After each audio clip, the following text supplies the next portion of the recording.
Assalamualaikum. Tajahau, Ipadi, Ilkingi, Vanikam, and welcome to the first episode of Sembang Santai with me, Afiq, Zalif, and also Sarah Salihan, where the podcast we sembang about Malaysia. On today's topic, guess what? Hashtag Undi 18.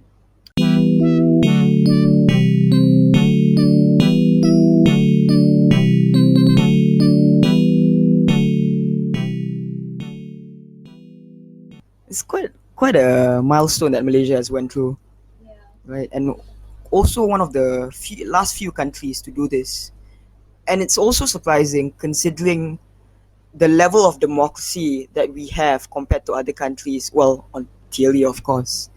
I don't want to open that Pandora's box of whether Malaysia is truly a democracy or not. But moving back to the subject, with this, we gain 3.8 million new voters of the ages between 18 and also 21, which I think is quite important. So, what do you think of Undi 18? I think that Undi 18 opens a new chapter in Malaysia's democracy. It gives us youth power, responsibility, and also it creates awareness among the youth. In my opinion, that is how it will impact the youth. For me, I think being able to vote equates to giving mandate for people to rule over you. So necessarily, this will push our youth to start thinking more critically over the leaders that they want, the grievances that they want to push forth, the things that can make their lives better. So inherently, Undi 18 is not just for the outcome of Malaysia progressing, but for individuals to realize they can have a better life. But most importantly, youth, because it's going to affect their future later. So if they start thinking about it now, then it's better because they can plan better, they can think more critically and things like that, right? Okay, one important question we gotta ask ourselves, guys. What? Okay, but before that, like to understand Undi 18 and how far it has come here in Malaysia, we gotta look back and see what led to this political attraction of hashtag Undi 18. Okay, so Undi 18 started with humble beginnings, which is something I madly respect. It started with two individuals, namely Kira Yusri as well as Tharma Pillai, who began a grassroots campaign that was dedicated to lowering the voting age because they had faith in our youth and they believe that by doing this, they can create just a more conscious Malaysia and basically understand that we are citizens who have choices and who is capable of making these choices. So it started very small, but something that started very small, accompanied with dedication and passion towards the betterment of the nation, led to a huge political attraction. Given that they have presented us with facts, given that they've given us reasons as to why the voting age should in fact go down. Particularly that other countries punya voting age dah memang bawah to 18, they even want to lower it some more to 16, right? And then Malaysia is so far behind from that. Hence why the political attraction existed in the first place. So, a guiding question to start off our podcast would be, what is the purpose of Undi 18? So, I think, what do you think is the purpose, and what do you think they would want to achieve with Undi 18? I think when you say purpose, it implies that I need to give a good reason in order for 18-year-old kita kan belia-belia muda nak vote. But it shouldn't be questioned like that. The question should be, why shouldn't they be given the right to vote? Because it's purely principle. When people say that, oh, budak-budak 18 tahun ni mak-mak lempit, dong tak boleh fikir pasal politik. I don't care. It's a stereotype towards Yeah. this our youth. Like- Macam kerja nak main je, kerja nak lepak, this and that. There's this common perception that we are lazy, we have no cares, kan? Tak matang. But Yeah. like any issue that comes with prejudice, number one, it's true sometimes, but you take back and you look at the whole picture, there's no way for you to verify the numbers. But secondly, even if that was true, budak-budak 18 tahun ni lempit ke je, I don't care. I really don't care, because in a democracy, everything in the law should be principle, right? We can prosecute you when you're 18. You're able to smoke. You can do a lot of things. But then when it comes to voting, cannot. The perception starts to go. Yeah. Jadi they are not matured, budak-budak. It's So by that, how I would answer the question that you pose, there is no purpose, but rather why should it's not why should we give them. The question should be why shouldn't we give them, and I don't see a good reason to pose that. Okay, so let's just first analyze why people wanted to go against or even support Undi 18. Because I feel like, yeah, we've given the perception and the angle that people are in support, which is good. But people necessarily wanted to go against Undi 18 because of the prejudice against our youth. What hurts even more, like even some youth, some 18 years Yeah. old were against Undi that's the 18. problem. Yeah. Like I saw an interview by Sina Harian. So they went to Sunway University and asked some youth, "Are you for? Or are you against?" There were a number of youth who were, you know, they fit the stereotype. So, you know, I don't care about politics. I'm just gonna focus on my studies, and I can think about politics later. So it really split the perception of people in both the older generation and among the youth. We have different perception. Tapi tu masalah dia tau, because tak kisahlah what your perception is, but the absolute right for you as a citizen to play that role should not be contingent on you being a smart person in the first place. Kalau kita cakap macam tu, then banyak je orang tu yang sepatutnya tak boleh vote sebab dia orang tak faham politics, dia orang tak faham how elections work. But we allow them to vote because policies affect everyone regardless. You rempit ke, you pandai ke, you will still be heavily affected by policies, and whatever it is that you want, the person yang you vote for, they will represent your views, and you as a citizen deserve to be represented. Yeah, it's all good points. And last thing I want to talk about on just this question is that, let me give you an analogy. Let's say in this world that I just made up, Malaysia and a lot more countries only allow 40 years old to vote, right? When you're 40, only then you can go to the election and cast your ballot. People who are 20, 25, 30, they won't care about politics in this world because there is no need for them to engage politically. So I could take this logic, take the converse, and say that when we allow people to vote when they're 18, now they are more incentivized, ada lagi banyak motivasi nak belajar pasal politik, they will lead up the news. I think in another extreme hypothetical world, I could say that, oh, now Malaysia, we want to lower the age to 12 years old. 12 years old could vote, right? Hypothetically, budak darjah 4, budak darjah 5 nanti pergi pustakaan baca surat khabar, baca pasal politik, tanya pasal PKR, BN, semua benda tahu. Right? So maybe it's true right now budak-budak tak tahu apa pasal politik, but you give it a few years, you give it 5 or 10 years, there will be an organic change leading up to that. Lagi-lagi sekarang we are living in the 21st century. You know, when you write your essay, you always start in this 21st century, in this internet age, kan? Yeah. We have information on our fingertips. So to say that the youth are not aware, I think that's a wrong thing to say. Because, you know, with a type of a sentence in a mere seconds, you can find anything out. Betul? So to say that they are not aware, it's all, I don't think that's a solid argument. Yeah.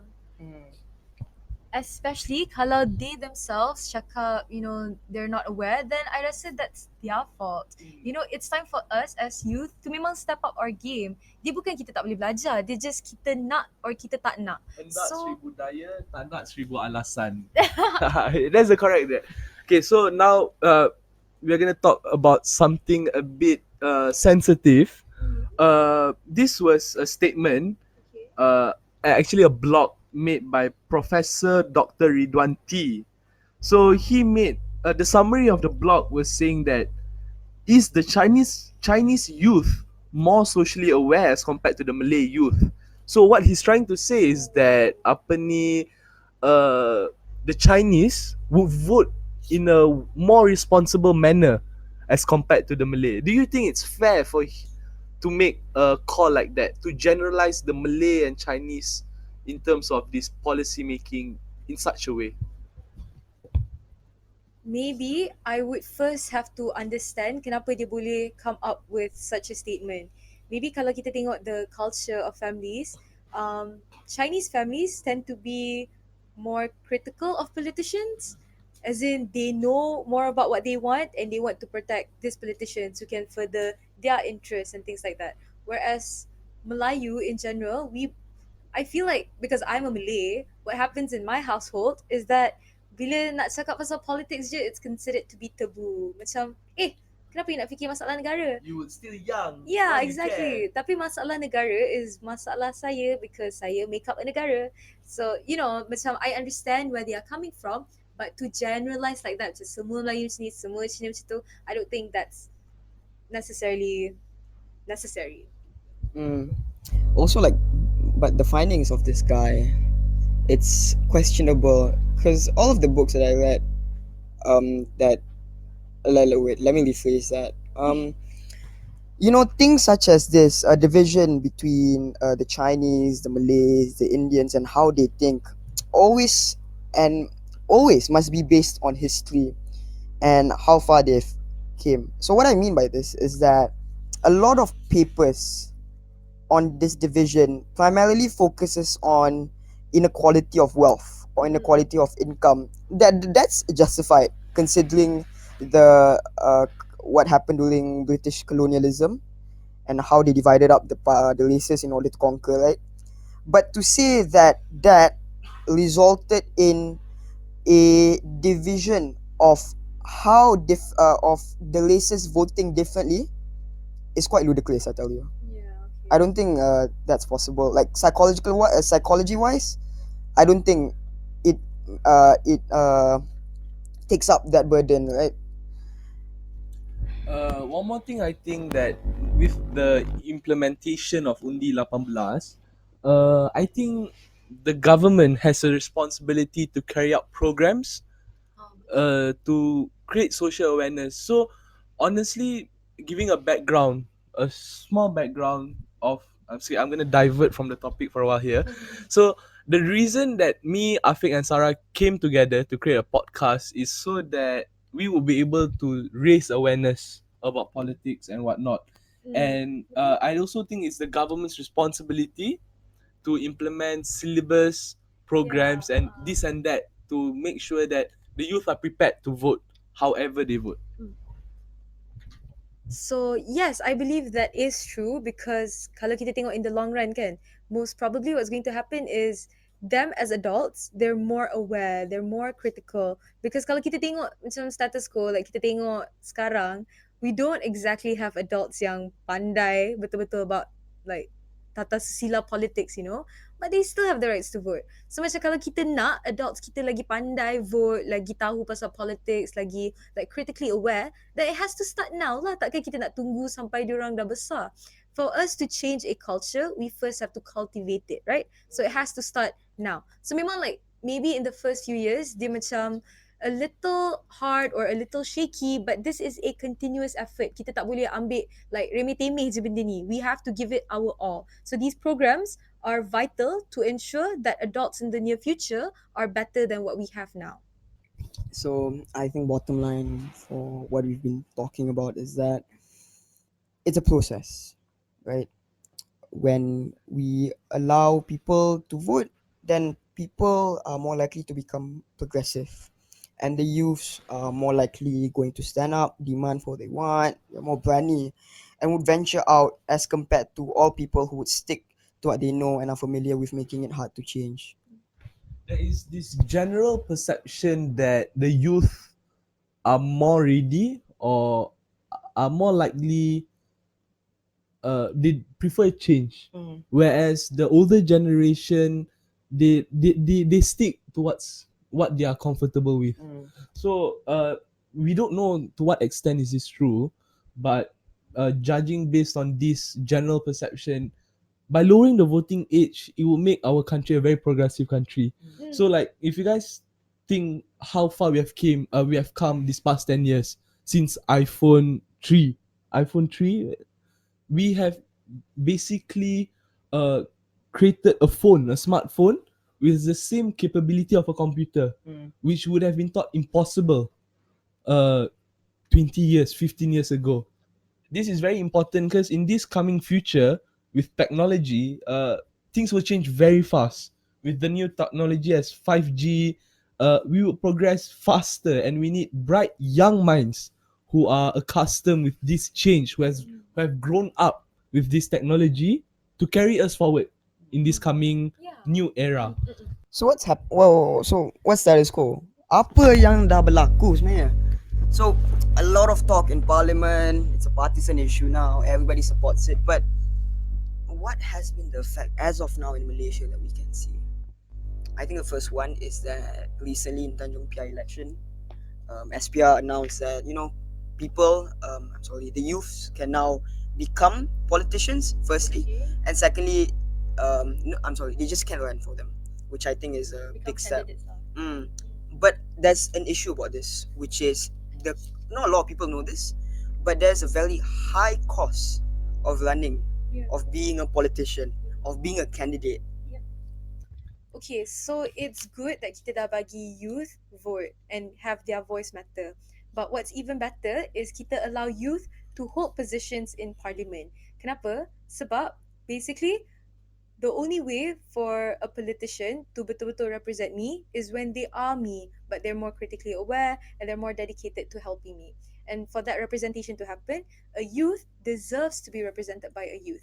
Even if it's the other way around, macam tak kisahlah siapa pun kan. This is to say that a youth not only deserves to vote, but they also deserve to run the country because they can be as efficient, or like their voice necessarily matters to make sure that decisions yang kita buat is diverse in nature. Dia tak fokus pasal one angle je. Basically, our policies will become more holistic in nature. So macam status quo, for you to run as a member of parliament cost you 15,000 sahaja. This is not like considering or sample cost, campaigning and stuff like that. This is just for you to register as candidate. And then for Adun, it's 10K. So macam both of these are quite high cost. And like we first have to prove yang political parties have the incentive. Diorang nak like young politicians to run instead of the older ones. Tapi it's a little hard for the incentive to exist. So kalau kita nak provide them further incentive, I feel like it's important for us to try to lower the cost, especially for youth candidates, just to serve as like macam a helping hand. At least when we do it now, we don't have to do it later. So that it'll be more of like a stepping stone, Yeah. a form of policy that would encourage the youth to run and represent the youth in a way. So we talked about a lot of things, but there are a lot more things that the government needs to do as of now in order to fully maximize semua faedah-faedah daripada Undi 18 ni. And I think the first thing that we want to highlight here is lowering the cost of running to be a candidate. Just to be a candidate only, It's not, like as Sarah said, the campaigning cost and everything, which is crazy, which is Hell lot of money. hell lot of money, man. That's just crazy. And just to conclude this whole podcast, I think we have come the long way of #Undi18, and we have got the law to pass, but we're just waiting for the implementation of it.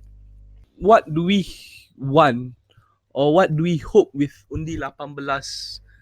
In conclusion, is that we hope that with Undi 18, the youth would be more concerned about politics. They will be more aware about politics, and they will be more involved in politics.